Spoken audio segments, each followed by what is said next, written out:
Il n'y a pas, on a envie de communion fraternelle, hein, je vous comprends, mais on va essayer de démarrer. Regardez tout de suite, qui donc dans le ciel, j'allais vous dire le numéro, mais pour vous c'est pas la peine.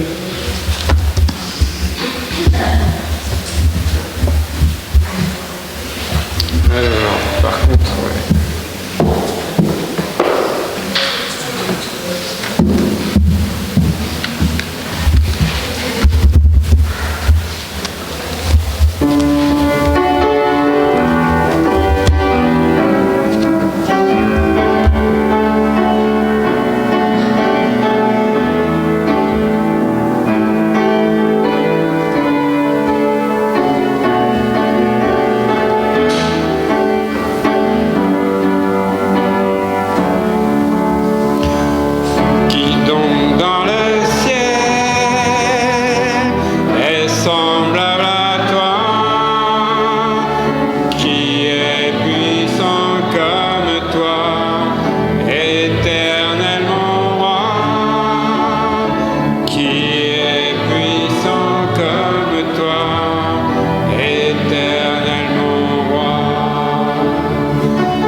Alors ce matin, je voudrais qu'on regarde un passage en Marc 15. Donc pour ceux qui étaient à l'étude, ne vont pas être dépaysés. Je relisais ces passages qui concernent la mort du Christ et ce passage touchant et que je voulais partager avec vous. Donc on ne lira pas tout le chapitre. Donc on va lire d'abord du verset 1 au verset 5 et ensuite de 21 à 47. Marc 15, 1 à 5 et de 21 à 47.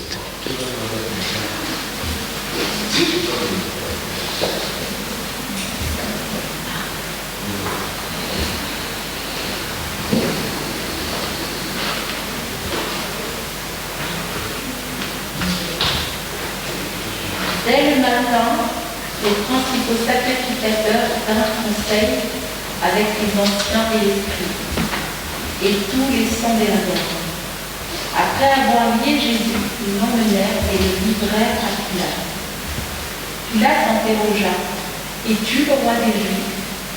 Jésus lui répondit, tu le dis. Les principaux sacrificateurs portaient contre lui plusieurs accusations. Pilate interrogea de nouveau. Ne réponds-tu rien? Vois de combien de choses il t'accuse. Et Jésus ne fit plus aucune réponse, ce qui étonna Pilate. Ils forcèrent à porter la croix de Jésus, un passant qui revenait des champs, Simon de Cyrène, père d'Alexandre et de Rufus. Et ils conduisirent Jésus au lieu nommé Golgotha, ce qui signifie lieu du crâne. Ils lui donnèrent à boire du vin, mêlé de myrrhe, mais il ne le prit pas. Ils le crucifièrent et se partagèrent ses vêtements, en tirant au sort pour savoir ce que chacun aurait. C'était la 3e heure quand ils le crucifièrent. L'inscription indiquant le sujet de sa condamnation portait ces mots, « Le roi des Juifs ». Ils crucifièrent avec lui 2 brigands, l'un à sa droite et l'autre à sa gauche. Ainsi fut accompli ce que dit l'Écriture, il a été mis au nombre des malfaiteurs.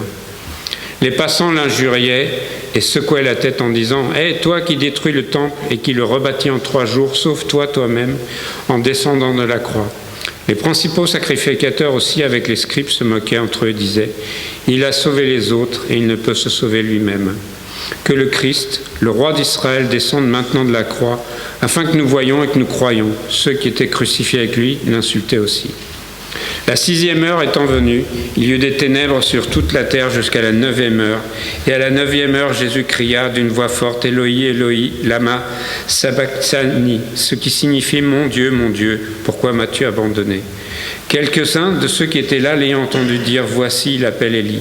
Et l'un d'eux courut remplir une éponge de vinaigre et l'ayant fixé à un roseau, il lui donna à boire en disant « Laissez, voyons si elle viendra le descendre. » Mais Jésus, ayant poussé un grand cri, expira. Le voile du temple se déchira en 2, depuis le haut jusqu'en bas. Le centenier qui était en face de Jésus, voyant qu'il avait expiré de la sorte, dit « Assurément, cet homme était fils de Dieu. » Il y avait aussi des femmes qui regardaient de loin. Parmi elles étaient Marie de Magdala, Marie mère de Jacques, le mineur, et de Jose, et Salomé qui le suivait et le servait lorsqu'il était en Galilée, et plusieurs autres qui étaient montés avec lui à Jérusalem.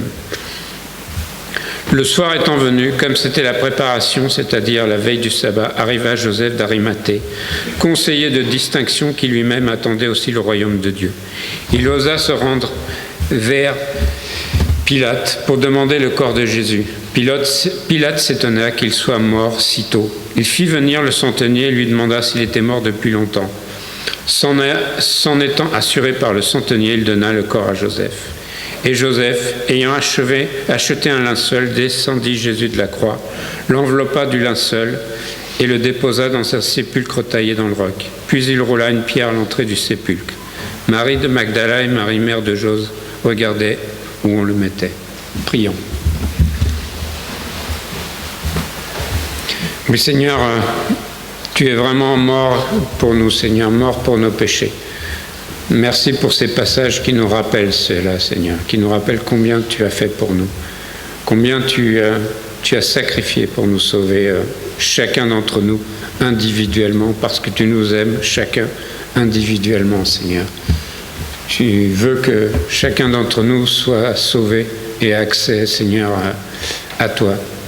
Nous remettons cette journée entre tes mains, les passages, Seigneur, que nous partageons, qu'ils touchent nos cœurs, que le message aussi, Seigneur, touche nos cœurs, Seigneur, que nous ne soyons pas insensibles à ta parole, mais qu'au contraire, nous voulions être nourris par elle. Nous te demandons de bénir donc cette journée que nous mettons à part pour toi, comme tu nous l'as demandé, Seigneur, et comme nous voulons obéir à cela. Nous te remettons entre tes mains les nombreuses requêtes que nous avons, Seigneur, et en particulier ceux qui vraiment ont besoin de toi dans leur santé. Aide-les, Seigneur, prends soin d'eux, que tu, par ta main guérissante, tu les aides, tu prennes soin d'eux, Seigneur. Aide-nous aussi, surtout, à nous souvenir que, au-delà de la santé physique, c'est la santé spirituelle de ceux qui nous entourent, qui doit nous concerner, Seigneur. Aide-nous à avoir l'amour de notre prochain et témoigner en conséquence. De la même manière que tu nous as sauvés, que tu puisses aussi les sauver, par le moyen de notre témoignage, Seigneur.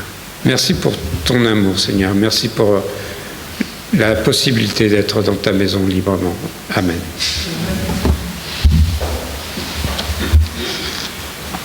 Nous allons chanter « Nous t'adorons ».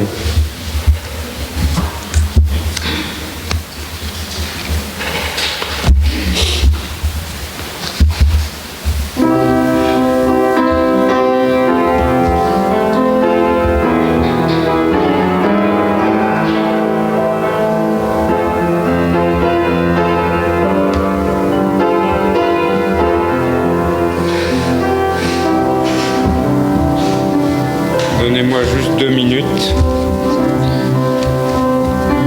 C'est bon.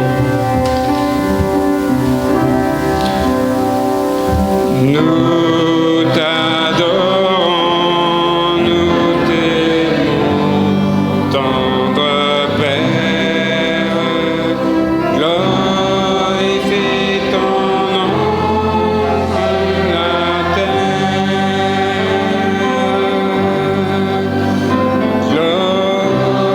Glorifie ton nom,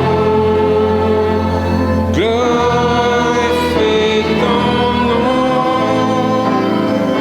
glorifie ton nom sur la terre.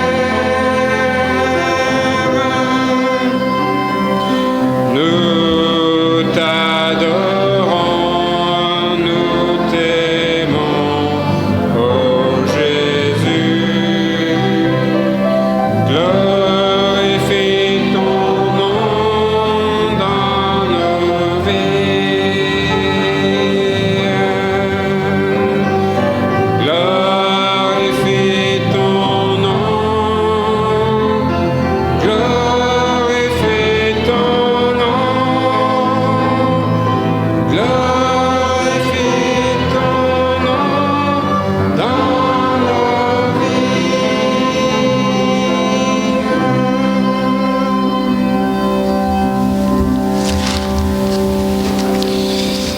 Alors les annonces, j'en ai de nombreuses. Si j'en oublie, n'hésitez pas. Faites-le moi remarquer, je ne vous en voudrais pas. Est-ce qu'il y a d'abord parmi nous un visiteur pour la première fois? Est-ce qu'on a quelqu'un? On veut toujours reconnaître nos visiteurs. On en a eu pas mal, mais un peu moins ces derniers dimanches. Non? Alors, je vous rappelle, mais vous connaissez maintenant que depuis plusieurs semaines, on a repris les études à 10h et donc le culte à 11h. Continuons à observer les gestes Covid. On entend enfin que ça commence un peu à baisser, même si les hôpitaux sont vraiment toujours archi surchargés, bien au-delà de 100% de remplissage, surtout en réanimation. Donc nous ici ne nous relâchons pas, soyons vigilants avec les gestes barrières. Donc vous portez tous le masque, c'est très bien. Faites attention aussi au lavage des mains, le gel hydroalcoolique. Donc, moi, titre personnel, je commence à voir des gens qui se relâchent un petit peu. J'ai vu dans une pharmacie des travaux, des gens qui travaillaient et ils ne portaient pas les masques. Donc il y a un peu de relâchement, donc soyons vigilants que ce ne soit pas le cas dans notre assemblée. Alors j'ai beaucoup d'annonces, une que je vais faire tout de suite, parce qu'elle me l'a dit en partant. Natacha me signale qu'il y a beaucoup de groupes WhatsApp d'études des femmes qui sont inactifs. Donc si vous voulez reprendre et vous voulez refonctionner, vous avez à cœur de reprendre ces réunions d'études entre femmes, eh bien tournez-vous vers Natacha, allez la voir. Elle est à la crèche, enfin elle est au culte d'enfants, pardon, mais à la fin vous pouvez aller la voir avec plaisir. Si vous avez envie de reprendre des études, eh bien tournez-vous vers elle. Je rappelle le camp d'été qui sera du 26 juillet au 7 août. Donc si ça vous intéresse, inscrivez-vous. Je rappelle aussi, là on a déjà parlé, je vous le rappelle, la journée jeune du 23 mai qui approche à grands pas. Donc ce sera intéressant de voir nos jeunes assurer ce jour-là. Il y a également une journée de prière qui est organisée pour les femmes, que je ne dise pas de bêtises, le jeudi 13. Donc ça se passera ici. L'accueil se fera à partir de 9h30. Ça débutera à 10h et ça fonctionnera jusqu'à 17h30 maximum. Donc tournez-vous et je laisse la parole à Rachel. Oui, donc je voudrais inviter toutes les femmes à se joindre pour cette journée de prière. Si vous ne pouvez pas venir toute la journée, ce n'est pas grave. Il y a certaines qui m'ont déjà dit qu'elles pourront venir le matin, d'autres l'après-midi. Mais faisons l'effort de ce temps de prière en communauté. Et je vous encourage aussi à venir avec Bible, papier, crayon. Parce qu'il y aura des sujets de prière à partager. Et vraiment, je ne veux pas prendre trop de temps, mais c'est important de prier ensemble, de partager ensemble. Voilà. Et puis, il y aura aussi le pique-nique, c'est chacun emmène son pique-nique. Comme un jet du fourni. Donc vous emmenez le pique-nique et on essaie d'être très précis dans le temps. Okay. Est-ce que vous pouvez, pour les femmes qui sont sur le groupe WhatsApp, préciser encore si vous venez, et parce que Betty qui nous a fait ce joli flyer a aussi une petite surprise pour nous à la fin de la journée. C'est tellement une surprise et moi j'aime des surprises, je ne lui ai même pas demandé ce que c'est. Je veux vraiment bénéficier de cette surprise également. Voilà, à jeudi, je pense que j'ai tout dit. Est-ce que vous avez des questions comme ça? Je suis sûre. Que je ne pas vous chercher. Oui. Par rapport aux hérésies, comme je t'avais dit. D'accord, ok, d'accord, merci beaucoup. Merci Rachel. Donc, mettez à part cette journée, les femmes, pour cette journée de prière. Il y aura également le jour de la journée jeune, la bibliothèque. Et donc, qui est organisée et dirigée par Nicole et avec l'aide de Camille. J'en profite donc, Nicole a préparé une carte à signer. Déjà plusieurs personnes ont signé une carte pour Joël et sa femme. Donc n'hésitez pas, il reste encore un peu de place à mettre un petit mot. Je sais que Carré, Abed qui en a reçu une, a été touché par cette carte. J'en avais reçu une quand j'avais fait mon infarctus de la part de Jérémy et son épouse, et ça m'avait touché aussi. Donc signez cette carte, je pense que ça lui fera plaisir. Et il y en a une autre pour Jeannette, la sœur de Nicole, que vous connaissez, qui vient régulièrement quand c'est possible dans notre assemblée. Et elle va faire 70 ans, donc mettez un petit mot pour son anniversaire, c'est aussi disponible. La chorale, donc elle a déjà répété une fois et il y aura une autre répétition le 22, donc juste avant la journée jeune, de 17h toujours à 18h30, c'est bien ça? Je ne dis pas de bêtises. N'oubliez pas, et il y en a encore, de prendre des listes de requêtes de prière qu'on a. Alors, à titre personnel, je voudrais rajouter quelqu'un. Vous connaissez Françoise Mokhtar, la sœur de Marine, qui a fait partie de cette église, qui est partie maintenant dans le Béarn. Et son compagnon a un gros problème de diabète, donc on le rajoute dans cette réunion, dans cette liste, et que les médecins puissent l'aider à régulariser, parce que maintenant ces piqûres d'insuline, c'est lourd comme traitement. Je regarde. Alors, il faut aussi dire quand le Seigneur répond, sinon on rajoute, mais faites-nous connaître quand le Seigneur répond à vos prières. Et je ne crois pas dire de bêtises en disant que le petit-fils de Bernadette, pour qui on priait, Florian, va mieux. Donc on tenait à vous dire, mais il faut continuer à prier pour cet enfant. Aussi, on prie pour Carré, continuons à prier. Je sais que physiquement il souffre, c'est douloureux. Donc priez pour lui et priez pour l'église d'Amiens. Il prie pour nous et on veut prier pour eux et pour que cette église prospère, grandisse dans le Seigneur. J'ai eu Paul au téléphone, donc il va bien. C'était court, succinct. Il espère revenir fin mai, début juin, mais donc il n'y a pas encore de date exacte.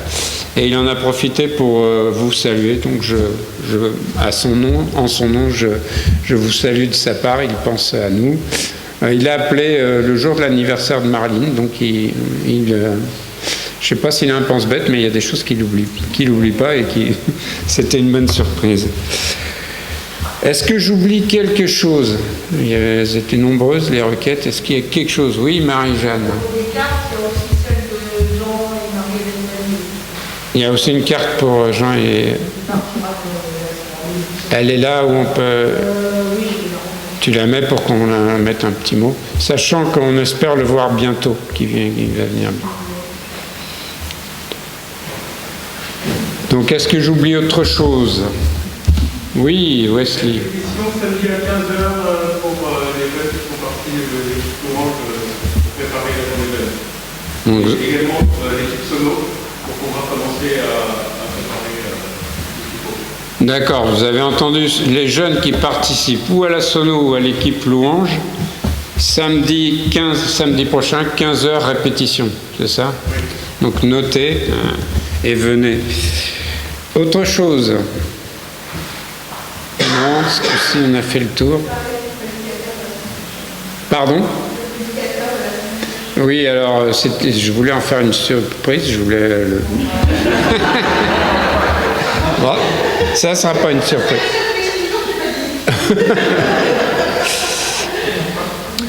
Dimanche prochain, on aura un prédicateur que vous ne connaissez peut-être pas, donc, qui s'appelle le pasteur Visser, qui va venir prêcher et qu'éventuellement on pourrait, que l'Église pourrait prendre pour pasteur intérimaire pendant un certain temps. Donc, mais on verra. Pour l'instant, on l'invite, il va prêcher et puis si le Seigneur en décide, eh bien, on passera du temps avec lui et on discutera avec lui. C'est une prise de contact, mais bon, voilà, ça va être quelqu'un que vous n'avez pas entendu, donc ce sera quand même une surprise, on verra. Donc il s'appelle Pasteur Visser, pour ceux qui connaissent, il a dirigé Algrange pendant une quinzaine d'années, l'Institut biblique d'Algrange pendant une quinzaine d'années. Une autre annonce, une autre surprise peut-être. Non, d'accord. On va continuer. Donc le prochain chant, tu peux naître de nouveau.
de l'éternité.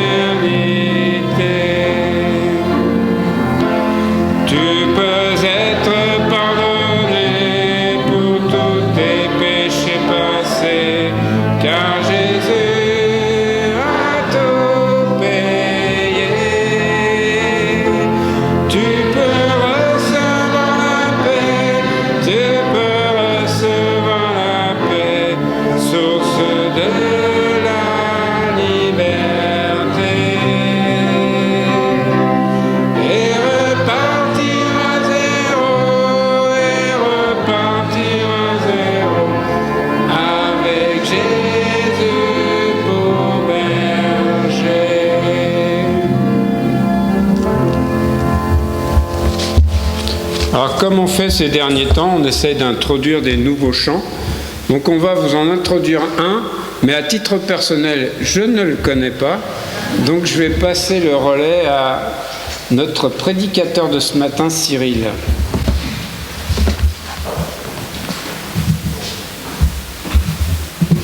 Du coup, je vais me mettre là, comme ça je serai bien. C'est allumé, oui, je crois. Voilà.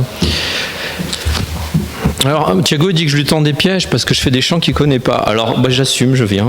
Il n'a pas tort. Non, mais c'est bien. Moi, je veux bien apprendre aussi. Voilà, donc peut-être certains le connaissent. Il est quand même... Enfin, je l'ai déjà entendu. Un si grand miracle. Vous connaissez ? Voilà. Donc, dès qu'il sera affiché...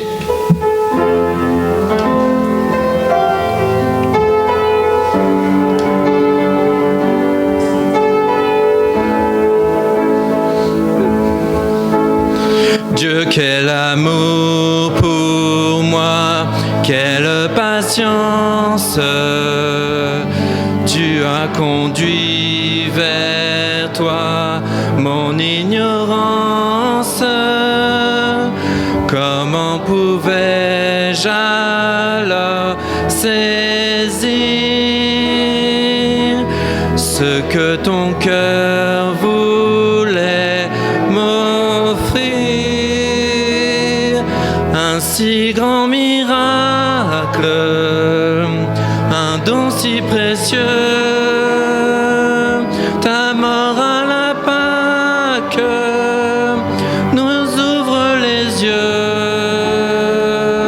ton salut remplace ma condamnation, mon péché s'efface par ta rédemption. Loué sois-tu, Dieu Tout-Puissant. Loué sois-tu, ce don si merveilleux, comment le vivre sans le répandre à ceux que tu veux suivre sur les chemins où ils s'égarent, loin de la vie et de l'espoir. Un si grand miracle, un don si précieux, ta mort à la Pâque nous ouvre les yeux, ton salut remplace ma condamnation, mon péché s'efface par ta rédemption. Loué sois-tu, Dieu Tout-Puissant. Loué sois-tu.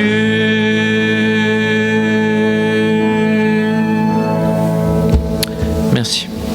Merci Cyril. Comme tu veux, tu peux rester ou tu peux retourner. Il y a un dernier chant avant le message. On va faire le dernier chant. Alors tant que je suis là, comme ça, je te laisse te... On va chanter « Éternel, fais-moi connaître ton nom ». Tes voix, pardon. « Éternel, fais-moi connaître tes voix ».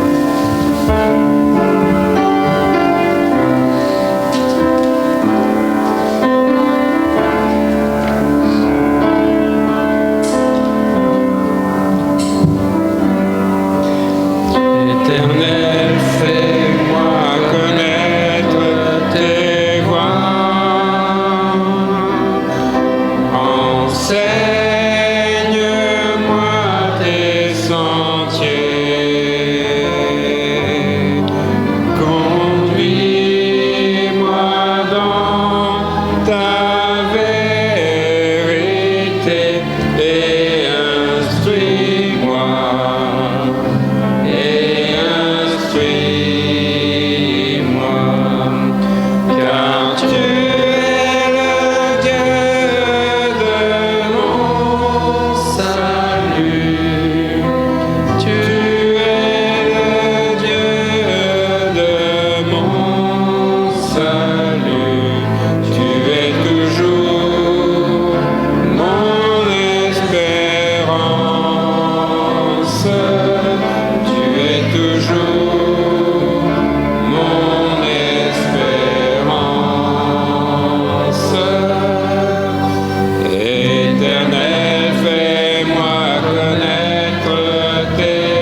Fais de la place.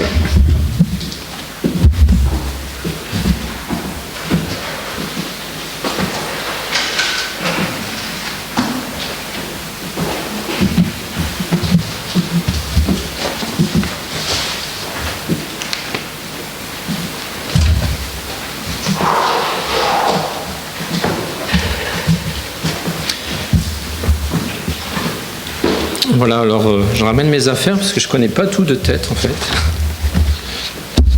Merci Thiago. Donc, bonjour à ceux que je n'ai pas salués ce matin, content de vous voir dans la maison du Seigneur aussi nombreux.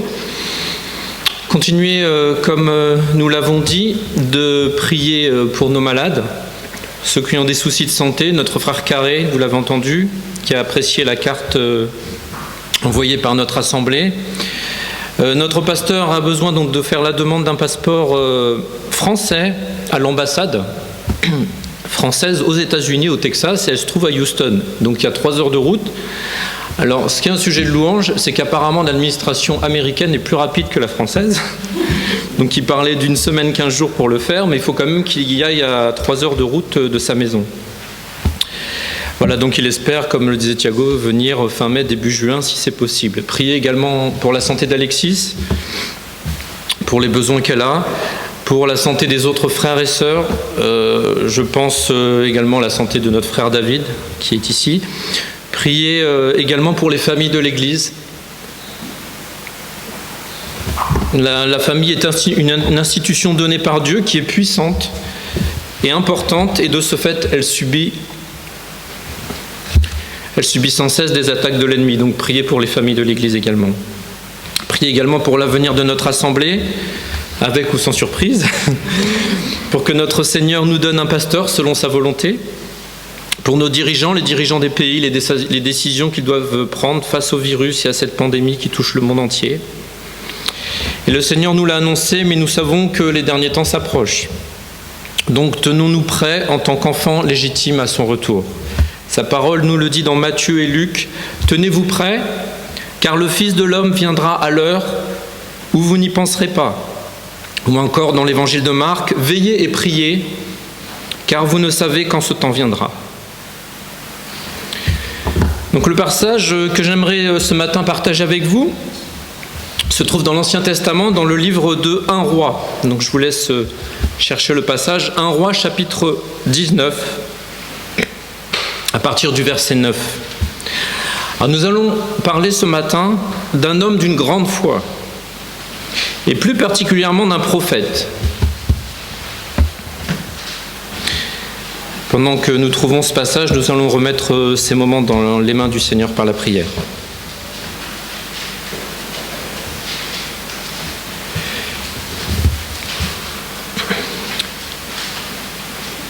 Seigneur, merci parce que nous pouvons être là ce matin, Seigneur, parce que nous savons que tu pourvois à chacun de nos besoins.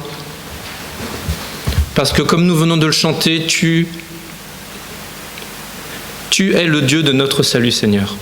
Que tu puisses ouvrir nos cœurs, Seigneur, à entendre ta parole et la mettre en pratique dans nos vies, Seigneur. Augmente notre foi et notre sagesse. Et sois avec ces instants où nous sommes réunis physiquement ensemble. Au nom de Jésus. Amen.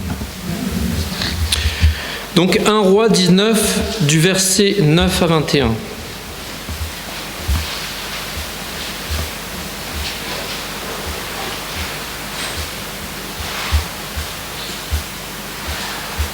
Alors je m'excuse ce matin, mon message sera un petit peu long, mais je vais essayer d'aller assez vite.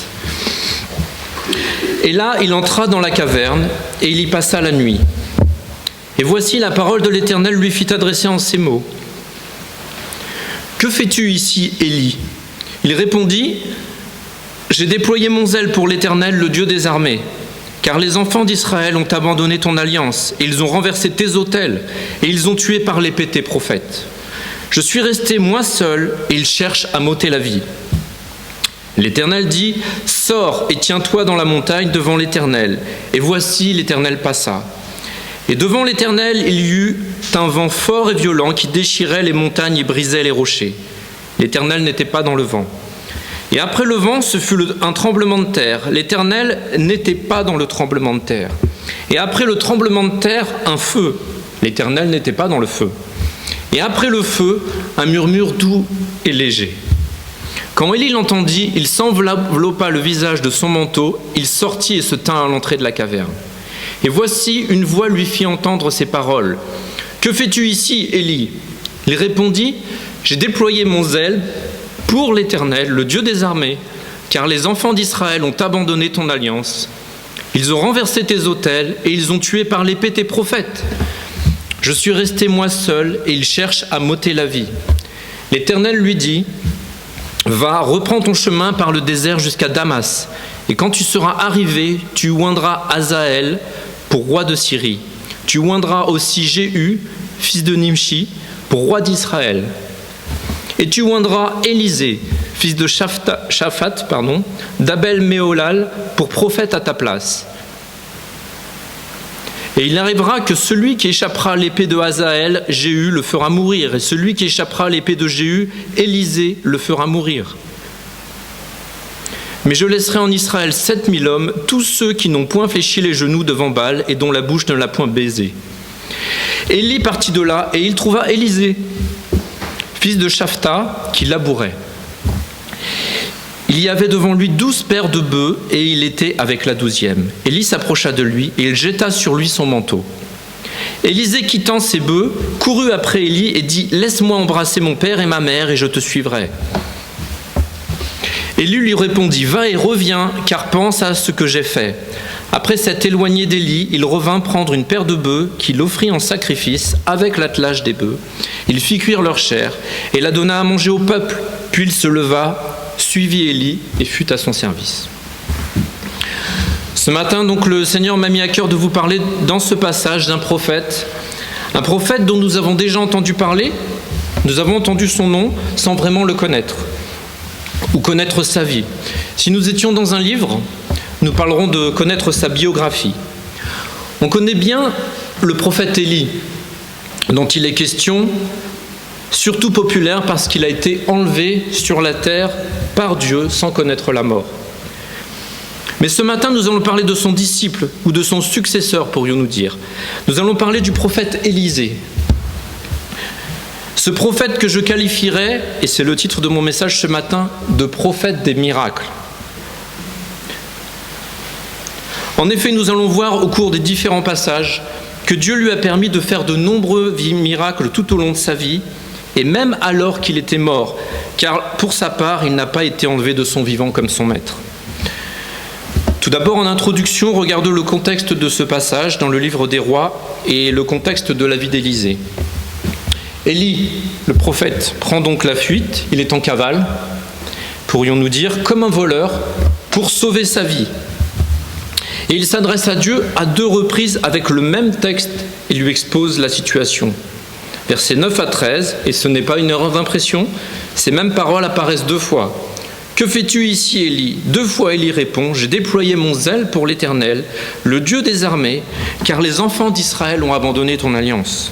Ils ont renversé tes autels, et ils ont tué par l'épée tes prophètes. Je suis resté moi seul, et ils cherchent à m'ôter la vie. » C'est d'ailleurs intéressant. Pourquoi 2 fois ? Dieu entendait-il mal la première fois ? N'était-il pas au courant de ce qui se passait de toute façon ? Notre Seigneur désirait certainement l'entendre de la bouche d'Élie et il voulait également être en face de lui. Et là, au verset 16, le Seigneur lui donne ce nom, le nom. Il lui annonce qu'il va lui succéder en tant que prophète.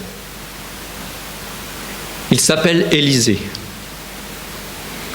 Quelle était l'occupation d'Élisée ? Ou je dirais, quel était son métier à ce moment-là ? Au verset 19, on sait qu'il labourait la terre. Il n'était pas en train de penser à Dieu, ni de se repentir, de pleurer sur les prophètes qui avaient été tués, rien à voir avec sa future fonction. Bref, rien ne pouvait dire que Dieu allait le choisir pour devenir prophète de par son activité, car, comme on l'a dit précédemment, il labourait. Au passage, on voit qu'il avait d'ailleurs 12 paires de bœufs, ce qui permet de dire qu'il ne devait pas être dans le besoin. Par contre, on sait qu'il avait foi en Dieu. Cela, c'est certain. Que fait-il à ce moment-là, lorsque Élie jette son manteau sur ses épaules pour le choisir? Tout de suite, il demande la permission au prophète de Dieu, donc à Élie, d'aller embrasser ses parents, parce qu'il savait qu'il allait les quitter. Élie lui autorise, mais notez bien qu'il lui dit au verset 20, « N'oublie pas que je t'ai choisi ». Enfin, c'est Dieu qui l'avait choisi, bien sûr. Sous-entendu, commence à y réfléchir. Cela sera lourd de conséquences. Il faut que tu réalises bien ce que cela représente, le fait que je t'ai choisi. Et là, quelle est la réaction d'Élisée? Après avoir salué ses parents, il commence par sacrifier son char et 2 de ses bœufs pour effectuer une offrande volontaire. Et déjà, il nourrit les gens du peuple avec ce sacrifice. Au passage, on voit qu'il pensait déjà aux gens de son entourage à ce moment-là. Il pensait à son, ou je dirais à ses prochains. Puis au verset 21, on peut lire à la fin du chapitre, « Puis il se leva, suivit Élie et fut à son service ». Ce que l'on peut constater dans ce passage, c'est que Élisée s'engage de suite.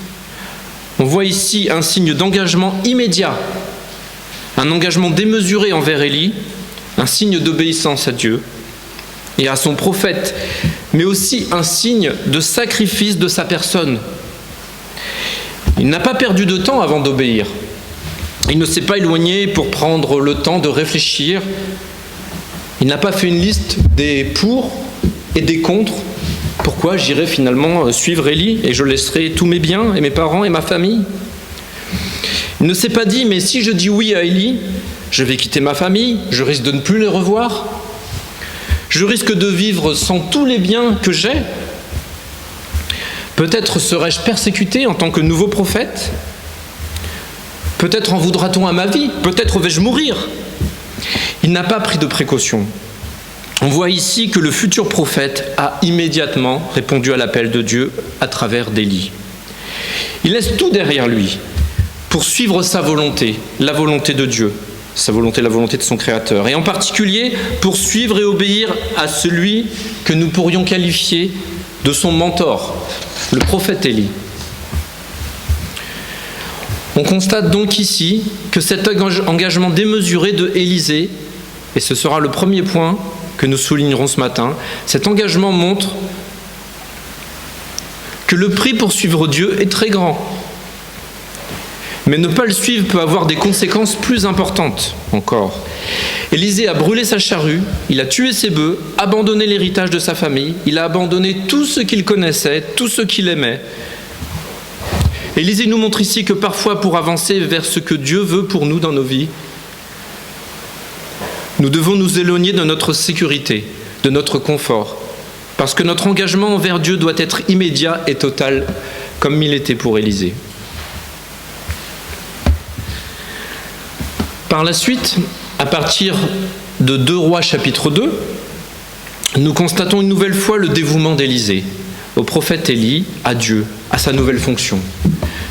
Alors on ne lira qu'une partie du passage, du verset 5 au verset 14. Alors on va lire quelques passages ce matin, mais l'avantage c'est que vous n'avez pas à les chercher chronologiquement, ça se suit à chaque fois.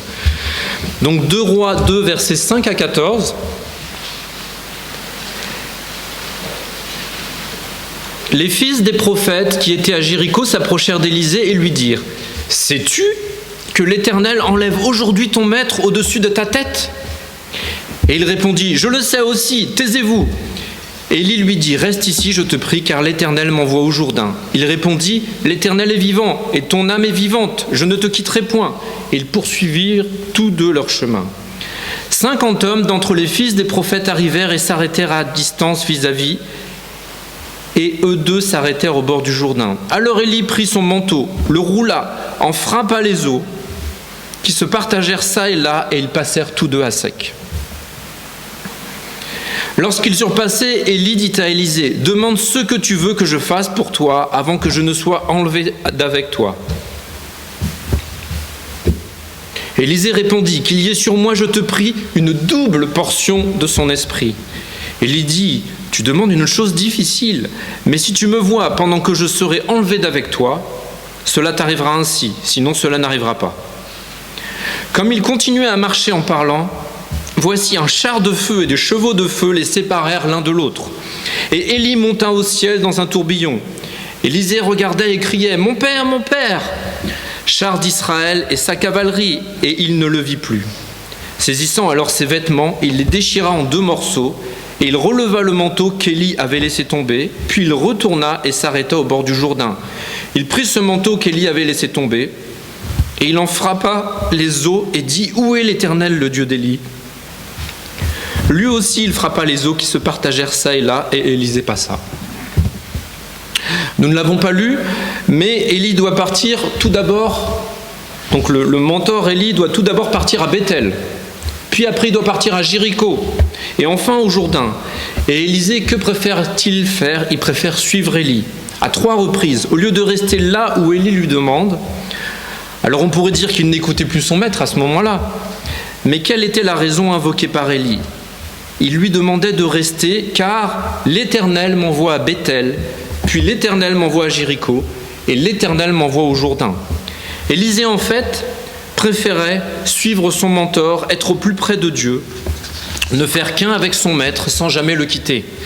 On peut dire qu'il désirait le suivre comme son ombre, comme nous en parlions il y a quelques dimanches déjà.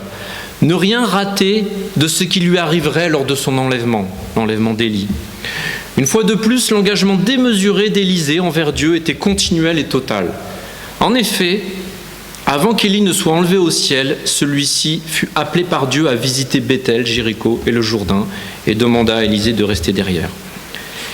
Élisée servit Dieu fidèlement jusqu'au jour de sa mort. Il était la définition pure de ce qui signifie d'être entièrement consacré à Dieu. Le résumé de ce 2e point dans nos vies, on peut dire, sommes-nous également, tout comme Élisée, entièrement consacrés à Dieu, entièrement engagés envers notre Dieu, ou sommes-nous engagés seulement quand cela nous arrange? Il semble bon d'y réfléchir ce matin. De plus, on a lu également qu'il a eu la sagesse de demander une double portion de l'esprit d'Élie.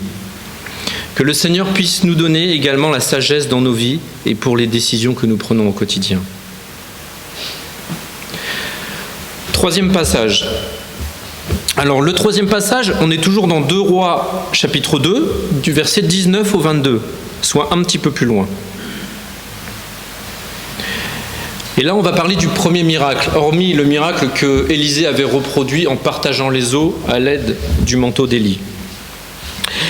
Les gens de la ville dirent, alors verset 19, 2 Rois 2, verset 19, les gens de la ville dirent à Élisée, « Voici, le séjour de la ville est bon, comme le voit mon Seigneur, mais les eaux sont mauvaises et le pays est stérile. » Il dit, « Apportez-moi un plat neuf et mettez-y du sel. » Et ils le lui apportèrent. Il alla vers la source des eaux, et il y jeta du sel et dit, « Ainsi parle l'Éternel, j'assainis ces eaux.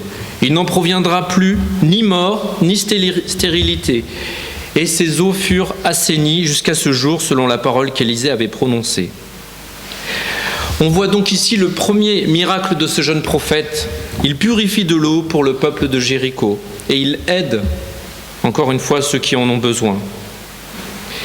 Élisée pense de nouveau à ceux qui sont autour de lui, ce qui me fait penser à ceux qui sont autour de nous et que nous devons aider. Dieu peut et veut nous utiliser souvent afin que son amour atteigne ceux qui en ont besoin. Prenons du temps pour penser à ceux que nous pouvons aider. Et comment faire cela? Quelle est la personne dans le besoin que je pourrais aider? Déjà, y penser, y réfléchir. Donc c'était le 3e point. 4e point, un autre passage au verset 5 du chapitre 3 de 2 Rois, un autre miracle de notre nouveau prophète. Donc chapitre 3, verset 5. Le roi Joram sortit alors de Samarie et passa en revue tout Israël. Il se mit en marche et il fit dire à Josaphat, roi de Juda, « Le roi de Moab s'est révolté contre moi. Veux-tu venir avec moi attaquer Moab ?»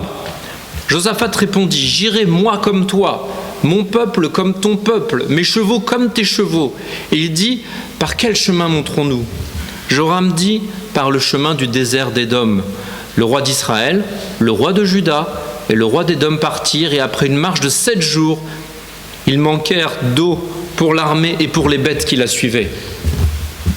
Alors le roi d'Israël dit, « Hélas, l'Éternel a appelé ces 3 rois pour les livrer entre les mains de Moab. » Mais Josaphat dit, « N'y a-t-il aucun prophète de l'Éternel par qui nous puissions consulter l'Éternel ?» L'un des serviteurs du roi d'Israël répondit, « Il y a ici Élisée,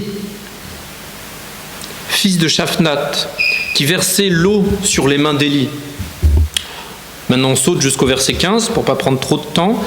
« Maintenant amenez-moi un joueur de harpe. » Et comme le joueur de harpe jouait, la main de l'Éternel fut sur Élisée, et il dit, « Ainsi parle l'Éternel, faites dans cette vallée des fosses, car ainsi parle l'Éternel, vous n'apercevrez point le vent de vent, et vous ne verrez point de pluie, et cette vallée se remplira d'eau, et vous boirez, vous et vos troupeaux et votre bétail. Mais cela est peu de choses aux yeux de l'Éternel, il livrera Moab entre vos mains. Vous frapperez toutes les villes fortes et toutes les villes d'élite, vous abattrez tous les bons arbres, vous boucherez toutes les sources d'eau, et vous ruinerez avec des pierres tous les meilleurs champs. » Nous n'avons pas lu tout le passage, mais ici nous sommes dans une scène de guerre où, chose étrange, pour obtenir la victoire, il est demandé à ce roi de creuser de simples trous. Cette histoire fascinante dans laquelle nous retrouvons les 3 rois, donc le roi d'Israël, le roi de Juda et le roi d'Édom, qui s'unissent dans une guerre qu'ils croyaient facile. Facile à gagner, mais les choses ne se passent pas comme prévu. Le peuple et le bétail manquent d'eau. Élisée leur dit alors d'aller creuser des trous et que Dieu les remplira d'eau pour servir les troupes et leur bétail. Et en plus de ça, en creusant ces trous, en étant obéissants, en ayant la foi, eh bien, ces rois, l'armée de Moab leur sera livrée. Ces rois dirigeaient de grandes armées, forts en puissance et peut-être en fierté également, mais cependant ils ont cru. Ils ont cru en la promesse de Dieu, et ils ont fait selon ce que Élisée leur avait demandé. Cette histoire se résume au final à la foi que ces hommes avaient en Dieu. Seul Dieu pouvait envoyer de l'eau, mais ce même Dieu voulait que ces rois fassent creuser des trous, de simples petits trous qui ont permis d'amener une grande victoire. L'application dans nos vies sur ce passage est qu'il ne faut pas dénigrer, prendre à la légère ou mettre de côté les petites choses pour arriver et en obtenir de plus grandes. Nous ne pouvons pas espérer que Dieu nous donne de grandes choses si nous ne voulons pas commencer petit, mettre notre foi en action dans des petites choses pour atteindre de grands objectifs. Il y a des fois où la vision de Dieu veut que nous ayons et que nous comptions sur lui pour accomplir ces choses. On y voit donc ainsi une grande foi, la foi de ces rois qui avaient dans le prophète Élisée et dans Dieu. Passage d'après. Donc, Rois, chapitre 4, versets 1 à 7.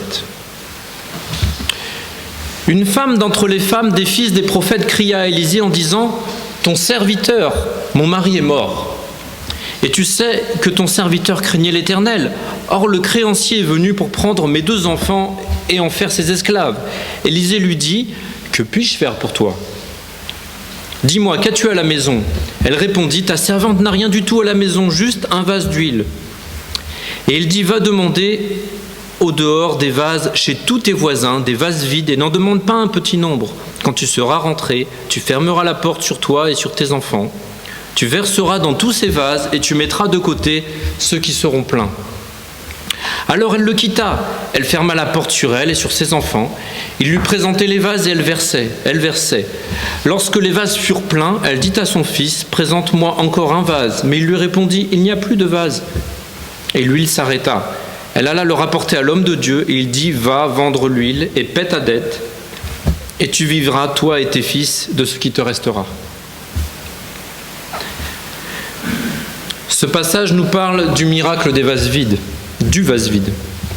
Avec la mort de son mari, cette femme était dans une situation financière désespérée. Et elle craignait de perdre tout ce qu'elle avait, y compris ses garçons. Lorsqu'Élisée lui demanda ce qui lui restait, elle lui dit qu'elle n'avait rien à part un vase d'huile. Dieu a pris ce vase d'huile et le multiplia afin que cette veuve puisse payer ses dettes. Parfois, notre situation peut sembler un peu désespérée. Lorsque nous ne pensons pas en avoir assez, nous éprouvons du désespoir et nous avons tendance à nous concentrer uniquement sur nos limitations. Mais Dieu connaît nos problèmes. Et lorsque nous nous sentons accablés et que nous semblons plus avoir aucune option, rappelons-nous de ce que nous avons et qui peut sembler suffisant pour Dieu. Dieu nous donne en effet tout ce dont nous avons besoin et il faut lui faire confiance en cela. Nous ne réalisons pas assez souvent les bénédictions que Dieu nous a données, ce que nous possédons. Tout ce que nous avons, ou pour certains, le peu que nous avons, est ce dont Dieu a besoin.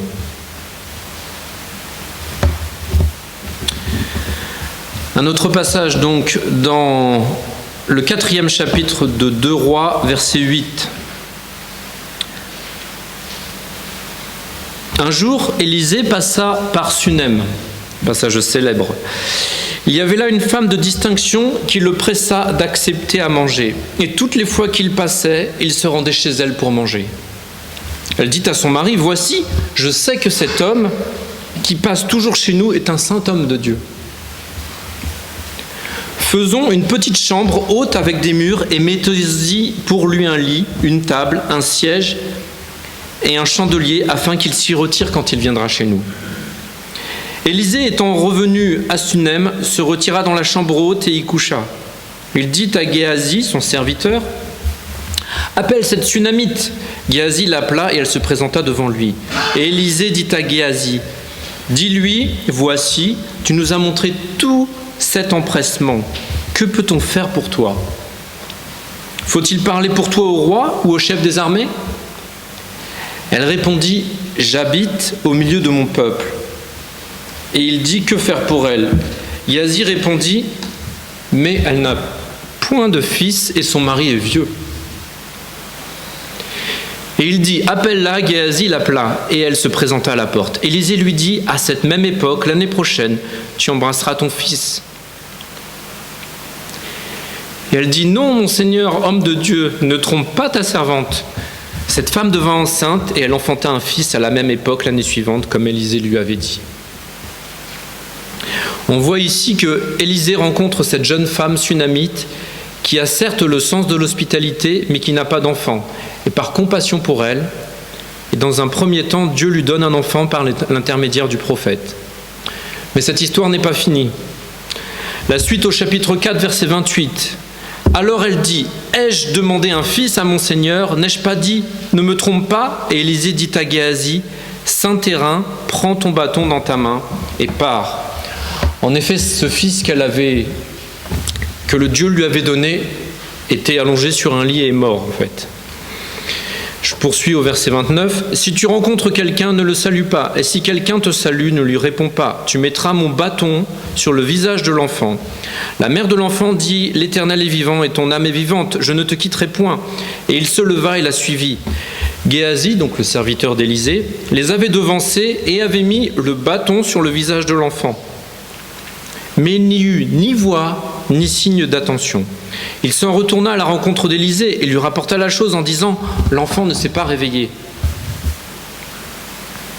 Lorsqu'Élisée arriva dans la maison, voici l'enfant était mort, couché sur son lit. Élisée entra et ferma la porte sur eux deux. Il pria l'Éternel. Il monta et se coucha sur l'enfant. Il mit sa bouche sur la bouche de l'enfant, ses yeux sur ses yeux, ses mains sur ses mains, et il s'étendit sur lui. Et la chair de l'enfant se réchauffa. Élisée s'éloigna, alla çà et là par la maison, puis remonta et s'étendit sur l'enfant. Et l'enfant éternua 7 fois, et il ouvrit les yeux. Élisée appela Géasi et lui dit « Appelle cette Sunamite. » Géasi l'appela et elle vint vers Élisée qui dit « Prends ton fils ». Elle alla se jeter à ses pieds et se prosterna contre terre, et elle prit son fils et sortit. Donc ce fils qu'elle a eu miraculeusement, 1 an après que Élisée lui en ait parlé, elle le perd. Il décède, elle ne sait pas quoi faire. Elle doit se poser la question, mais quel cadeau j'ai eu ? J'ai un fils qui n'est plus là. Mais Élisée le ressuscite, et chose étrange en soi, il s'y prend même à 2 reprises avant d'y arriver. Enfin, pas Élisée exactement, mais son serviteur en fait. Il met le bâton sur l'enfant, sur son corps inerte, mais cela reste sans succès. Puis la seconde fois, il procède à ce rituel peu commun. Il se repose entièrement sur l'enfant, superpose ses mains, sa bouche, ses yeux et son corps entier. Ce que l'on voit ici, c'est que l'enfant revit et Dieu peut faire les choses, mais rien ne se produit à la première action du serviteur d'Élisée.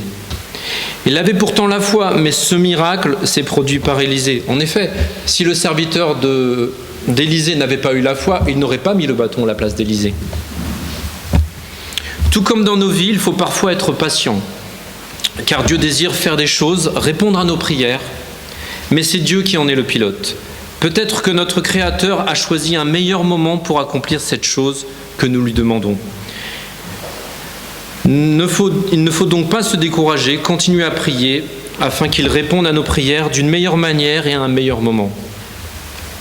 Simplement faire preuve de patience et persévérer dans la prière. Versets 38 à 44 du chapitre 4, on voit ici que Élisée revint à Gilgal. Il y avait une famine dans ce pays. Comme les fils des prophètes étaient assis devant lui, il dit à son serviteur « Mets le grand pot et fais cuire un potage pour les fils des prophètes. » L'un d'eux sortit dans les champs pour cueillir des herbes. Il trouva de la vigne sauvage et il cueilla des coloquintes sauvages plein son vêtement. Quand il rentra, il les coupa en morceaux dans le pot où était le potage, car on ne les connaissait pas. On servit à manger à ces hommes, mais dès qu'ils eurent mangé du potage, ils crièrent « La mort est dans ce pot, homme de Dieu !» Ils ne purent en manger. Et Élisée dit, prenez de la farine, et il la jeta dans le pot et dit, sers à ces gens et qu'ils mangent. Et il n'y avait plus rien de mauvais dans le pot. Un homme arriva de Baal-Shalisha, il apporta du pain, des prémices à l'homme de Dieu, 20 pains d'orge et des épis nouveaux dans son sac. Et Élisée dit, donne à ces gens et qu'ils mangent. Son serviteur répondit, comment pourrais-je donner à 100 personnes ? Mais Élisée dit, donne à ces gens et qu'ils mangent, car ainsi parle l'Éternel, on mangera et on en aura de reste. Il mit alors les pains devant eux, ils mangèrent et en eurent de reste selon la parole de l'Éternel.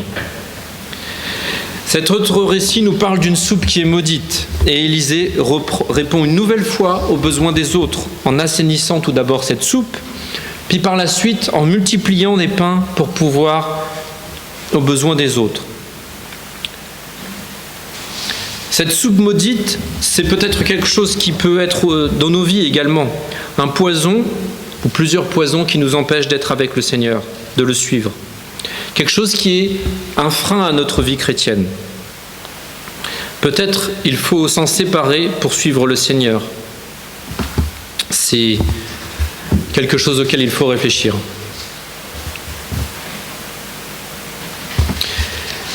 Le passage d'après est au verset 9, donc, et il nous parle de Naaman.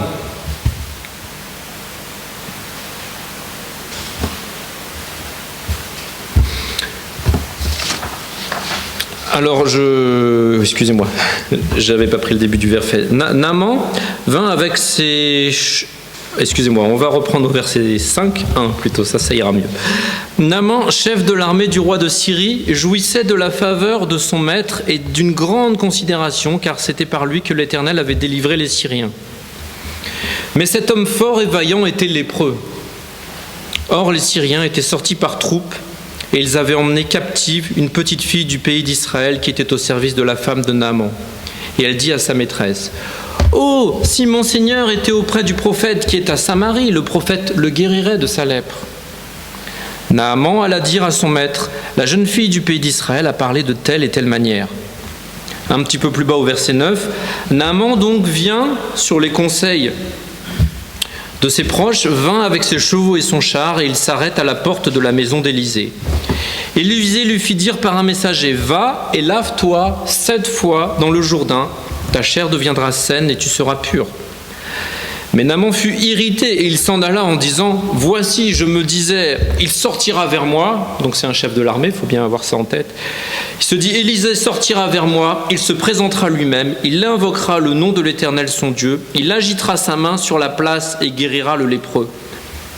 Les fleuves de Damas, d'Abana et de Parar ne valent-ils mieux pas que toutes les eaux en Israël? Ne pourrais-je pas m'y laver et devenir pur ?» Et il s'en retournait et partait avec la fureur. Mais ses serviteurs s'approchèrent pour lui parler et ils dirent, « Mon père, si le prophète t'eût demandé quelque chose de difficile, ne l'aurais-tu pas fait? Combien plus dois-tu faire ce qu'il t'a dit? Lave-toi et tu seras pur. » Il descendit alors et se plongea 7 fois dans le Jourdain, selon la parole de l'homme de Dieu, et sa chair redevint comme la chair d'un jeune enfant et fut pure. Naaman retourna vers l'homme de Dieu avec toute sa suite. Lorsqu'il fut arrivé, il se présenta devant lui et dit, « Voici, je reconnais qu'il n'y a point de Dieu sur toute la terre, si ce n'est en Israël. Et maintenant accepte, je te prie, un présent de la part de ton serviteur. » Élisée répondit, « L'Éternel dont je suis le serviteur est vivant, je n'accepterai pas. » Naaman le pressa d'accepter, mais il refusa. Alors Naaman dit, « Puisque tu refuses, permets que l'on donne de la terre à ton serviteur, une charge de 2 mulets, car ton serviteur ne veut plus offrir à d'autres dieux, ni holocauste, ni sacrifice. Il n'en offrira qu'à l'Éternel. » Et là on voit qu'il avait une bonne conscience. Verset 18, « Voici toutefois ce que je prie l'Éternel, de pardonner à ton serviteur. Quand mon maître entre dans la maison de Rimon pour s'y prosterner et qu'il s'appuie sur ma main, je me prosterne aussi dans la maison de Rimon. Veille l'Éternel, pardonner à ton serviteur lorsque je me prosternerai dans la maison de Rimon. » Et Élisée lui dit, « Va en paix. » Lorsque ce récit nous est conté, on est en la présence donc d'un capitaine qui souffre de la lèpre, une terrible maladie. Il s'appelle Naaman et Élisée lui demande de se laver 7 fois. Et en effet, celui-là pensait peut-être que Élisée viendrait le voir, lui le capitaine, qu'il lui imposerait les mains et qu'il serait entièrement guéri. Ça serait suffisant pour obtenir la guérison de Dieu. Et tout d'abord, on voit qu'il n'écoute pas, puis finit par obéir à la volonté de Dieu. Nous pouvons peut-être faire l'analogie quand dans nos vies nous sommes dans une attitude qui espère exactement une façon, à un moment, où Dieu doit agir pour nous, en notre faveur, selon notre volonté. Mais nous oublions à ce moment que ce n'est pas nous qui sommes aux commandes. Il faut d'abord s'humilier et garder en tête, comme le dit le verset, que les voies de Dieu ne sont pas les nôtres, elles sont impénétrables. Un passage donc dans le chapitre 6, verset 1, « Les fils des prophètes dirent à Élisée, voici le lieu où nous sommes assis devant toi est trop étroit pour nous. » Passage intéressant, surprenant. Donc chapitre 6, verset 2, « Allons jusqu'au Jourdain, nous prendrons là chacun une poutre et nous y ferons un lieu d'habitation. » Élisée répondit, « Allez. » Et l'un d'eux dit, « Consens à venir avec tes serviteurs. » Il répondit, « J'irai. » Il partit donc avec eux. Arrivé au Jourdain, ils coupèrent du bois. Et comme l'un d'eux était en train d'abattre une poutre, le fer tomba dans l'eau. Il s'écria, « Ah, mon Seigneur, il était emprunté. » L'homme de Dieu dit, « Où est-il tombé ?» Il lui montre l'endroit où la partie de la hache est tombée. Alors Élisée coupe un morceau de bois, le jette au même endroit et fit surnager le fer. Puis il dit, « Enlève-le » et il avança la main et le prit. Une histoire qu'on pourrait qualifier de surprenante, étrange. Difficile à imaginer. Alors qu'un groupe de prophètes coupe des arbres avec des haches dans le but de construire de nouvelles maisons, un de ces prophètes perd la partie coupante de sa hache dans l'eau, et il précise de plus qu'on lui avait prêté la hache. Il était emprunté. Mais Dieu n'est pas insensible à ce que nous perdons, car de cette façon assez étrange, il permet, la scène est difficile à imaginer, il permet à ce morceau métallique qui est au fond de l'eau de remonter à la surface.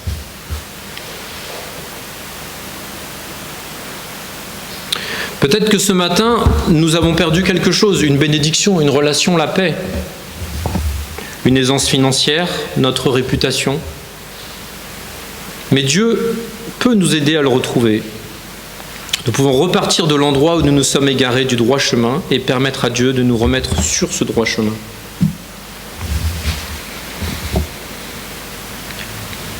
Alors, le verset 13 du chapitre 6. Et le roi dit, allez et voyez où il est, et je le ferai prendre. Il cherchait Élisée pour le faire mourir. On vint lui dire, voici, il est à Dothan. Et il envoya des chevaux, des chars et une forte troupe qui arrivèrent de nuit et qui enveloppèrent la ville. Le serviteur de l'homme de Dieu se leva de bon matin et sortit. Et voici une troupe entourait la ville avec des chevaux et des chars. Et le serviteur dit à l'homme de Dieu, ah, mon Seigneur, comment ferons-nous ? Il répondit, ne crains point, car ceux qui sont avec nous sont en plus grand nombre que ceux qui sont avec eux. Élisée pria et dit, Éternel, ouvre ses yeux pour qu'il voie. Et l'Éternel ouvrit les yeux du serviteur qui vit la montagne pleine de chevaux et de chars de feu autour d'Élisée. Les Syriens descendaient vers Élisée. Il adressa alors cette prière à l'Éternel. Daigne frapper d'aveuglement cette nation. Et l'Éternel les frappa d'aveuglement, selon la parole d'Élisée. Élisée leur dit, ce n'est pas ici le chemin et ce n'est pas ici la ville. Suivez-moi et je vous conduirai vers l'homme que vous cherchez. Et il les conduisait à Samarie.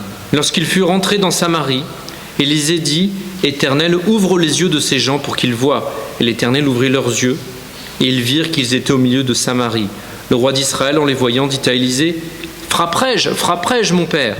Tu ne frapperas point, répondit Élisée. Est-ce que tu frappes ceux que tu fais prisonniers avec ton épée et avec ton arc ? Donne-leur du pain et de l'eau, afin qu'ils mangent et boivent, et qu'ils s'en aillent ensuite vers leur maître. Le roi d'Israël leur fit servir un grand repas, et ils mangèrent et burent, puis il les renvoya et s'en allèrent vers leur maître. Et les troupes des Syriens ne revinrent plus sur le territoire d'Israël.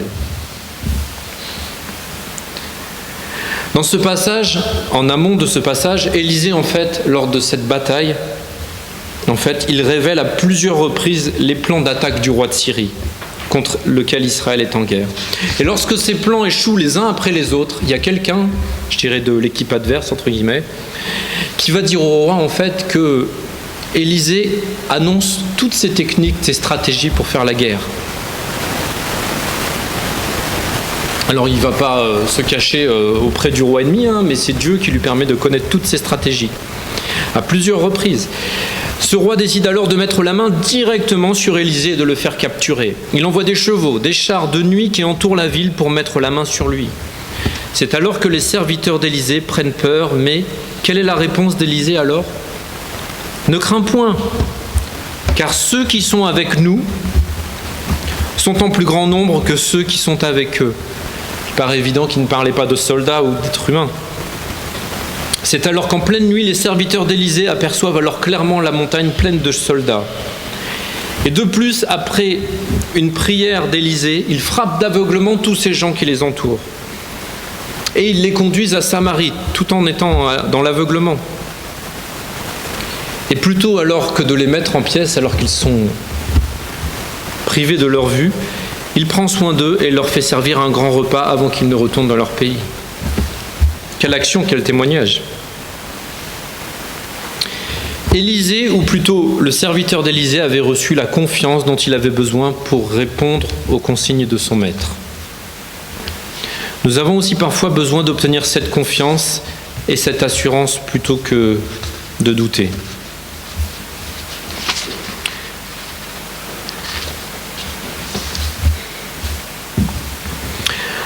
Alors au chapitre 8, je vois que le temps passe, je saute une des lectures.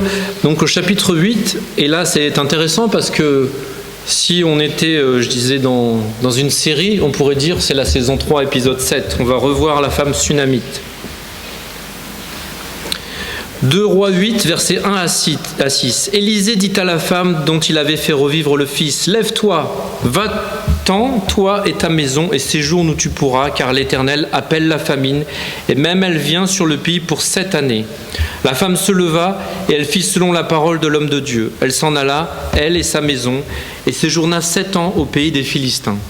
Au bout de 7 ans, la femme revint du pays des Philistins, et elle alla implorer le roi au sujet de sa maison et de son champ. Le roi s'entretenait avec Géasi, le serviteur de l'homme de Dieu, et il disait « Raconte-moi, je te prie, toutes les grandes choses qu'Élisée a faites. » Et pendant qu'il racontait au roi comment Élisée avait rendu la vie à un mort, la femme dont Élisée avait fait revivre le fils vint implorer le roi au sujet de sa maison et de son champ. Géasi dit au roi « Mon Seigneur, voici la femme, et voici son fils qu'Élisée a fait revivre. » Le roi interrogea la femme, et elle lui fit le récit. Puis le roi lui donna un eunuque auquel il dit « Fais restituer tout ce qui appartient à cette femme avec tous les revenus du champ, depuis le jour où elle a quitté le pays jusqu'à maintenant. » Donc nous retrouvons ici dans ce passage, bien après dans la vie d'Élisée, cette femme sunamite qui recroise de nouveau indirectement le chemin d'Élisée, notre prophète faiseur de miracles. Cette femme décide de retourner en Israël à cause de la famine, et quand elle revient voir le roi, elle arrive au moment pendant lequel son assistant, l'assistant d'Élisée, raconte au roi comment le fils a été ressuscité. Cette coïncidence conduit le roi à redonner à sa femme tout ce qu'elle avait. Aucune coïncidence ou rencontre n'est fortuite avec le Seigneur, et Dieu a permis cela. Et nous devons aussi garder à l'idée, à l'esprit, comme on dit dans l'expression célèbre et populaire, le hasard ne fait pas bien les choses. Le hasard n'existe pas pour notre Dieu. Et nous arrivons à notre dernier passage, au chapitre 13, au verset 10.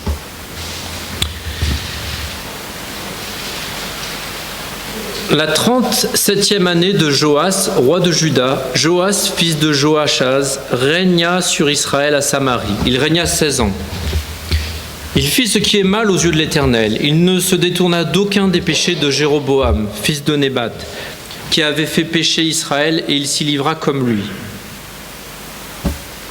Le reste des actions de Joas, tout ce qu'il a fait, ses exploits et la guerre qu'il eut avec Amatsia, le roi de Juda, cela n'est-il pas écrit dans le livre des chroniques des rois d'Israël ? Joas se coucha avec ses pères, et Jéroboam s'assit sur son trône. Joas fut enterré à Samarie avec les rois d'Israël. Élisée était atteint de la maladie dont il mourut. Et Joas, roi d'Israël, descendit vers lui, pleura sur son visage et dit « Mon père, char d'Israël et sa cavalerie !» Élisée lui dit « Prends un arc et des flèches. » Et il prit un arc avec des flèches. Puis Élisée dit au roi d'Israël, bande l'arc avec ta main. Et quand il eut bandé de sa main, Élisée mit ses mains sur les mains du roi. Et il dit, ouvre la fenêtre à l'Orient. Et il l'ouvrit. Élisée dit, tire. Et il tira. Élisée dit, c'est une flèche de délivrance de la part de l'Éternel, une flèche de délivrance contre les Syriens. Tu battras les Syriens à Apec, jusqu'à leur extermination. Élisée dit encore, prends les flèches, et il les prit. Élisée dit au roi d'Israël, frappe contre terre. Et il frappa 3 fois et s'arrêta. L'homme de Dieu, donc Élisée, s'irrita contre lui et lui dit, il fallait frapper 5 ou 6 fois, alors tu aurais battu les Syriens jusqu'à leur extermination. Maintenant tu les battras 3 fois. Et voici, alors là déjà c'était un signe de victoire, mais voici le miracle, un des plus étranges lorsque Élisée n'était plus sur la terre. Élisée mourut et on l'enterra. L'année suivante, des troupes de Moabites pénétrèrent dans le pays. Et comme on enterrait un homme, voici on aperçut une de ces troupes. Et l'on jeta l'homme dans le sépulcre d'Élisée. L'homme alla toucher les os d'Élisée, et il reprit vie et se leva sur ses pieds. Donc on voit dans ce passage que la vie d'Élisée se rapproche de la fin. Il est malade et rejoint le Seigneur. Mais nous sommes ici en présence du miracle le plus, bizarre de sa vie. En effet, après qu'il soit mort et enterré, des pillards moabites attaquent Israël. Et le dernier miracle du prophète se produit alors qu'il est mort. Ce jeune homme qui revient à la vie juste en touchant les ossements du prophète. Quel surprenant miracle une fois de plus. Si nous résumons donc l'ensemble de la vie d'Élisée, ce prophète des miracles, nous pouvons voir ce qu'il faut retenir de lui, de sa vie. Alors peut-être que ce matin, c'est l'une de ses qualités, un de ces points qui nous manque, qui vous manque. C'est peut-être un manque de foi, de confiance en Dieu dans nos vies, un manque de patience. On voit que même d'entre les morts, Dieu a continué à utiliser Élisée comme un lien d'amour pour ceux qui étaient dans le besoin et pour faire des choses merveilleuses dans la vie des autres. Ce prophète Élisée était un exemple en ce qui concerne tout d'abord son engagement, sa foi, son obéissance, sa consécration, sa compassion également. vis-à-vis des autres et son courage. Élisée est un exemple parfait de comment la vie peut être lorsque nous laissons aller à la volonté et à la dépendance de notre Dieu. Lorsque nous décidons de vivre avec foi, avec une foi démesurée, et lorsque nous donnons tout à Dieu.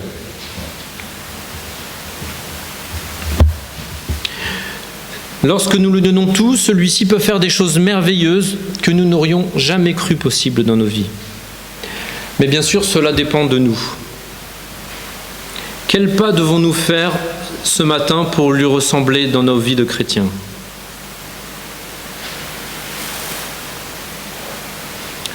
Ou peut-être que vous ne connaissez pas personnellement le Seigneur dans votre vie et que vous ne pouvez pas tout lui remettre. Donc dans ce cas-là, il faut d'abord croire en lui d'une foi sincère et reconnaître nos péchés et les remettre à ses pieds en lui demandant pardon. Nous allons nous lever, s'il vous plaît. Et avant d'avoir le cantique d'appel, nous allons prier.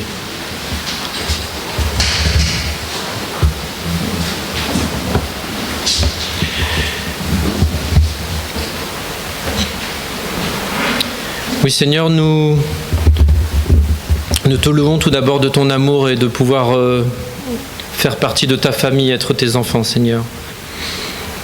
Nous te remettons vraiment ces exemples que nous avons pu lire de la vie d'Élisée, qui était vraiment un homme de foi obéissant, engagé, Seigneur, qui a tout laissé pour te suivre, Seigneur, qui t'a toujours écouté, Seigneur, et était disposé à faire les choses comme tu lui demandais, que tu puisses nous aider à mettre notre orgueil, Seigneur, nos connaissances, nos réflexions personnelles de côté, et vraiment être à l'écoute de ta voix et pouvoir désirer te remettre tout et t'obéir, Seigneur. Bénis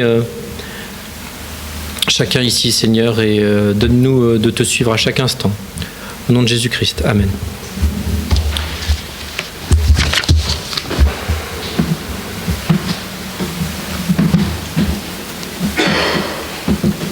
On va chanter qu'il fait bon à ton service.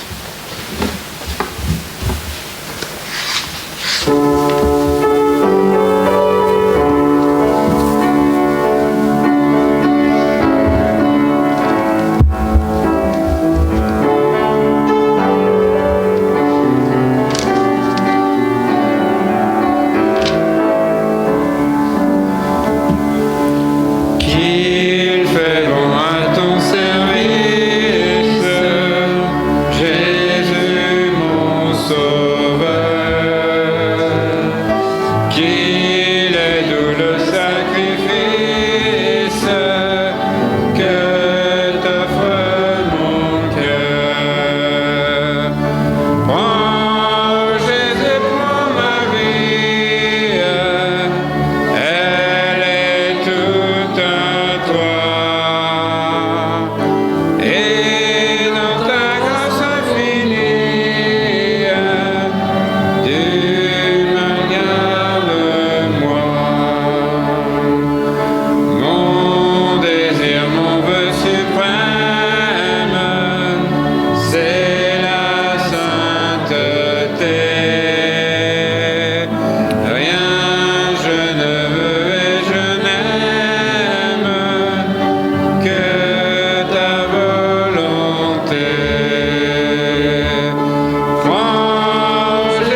prier.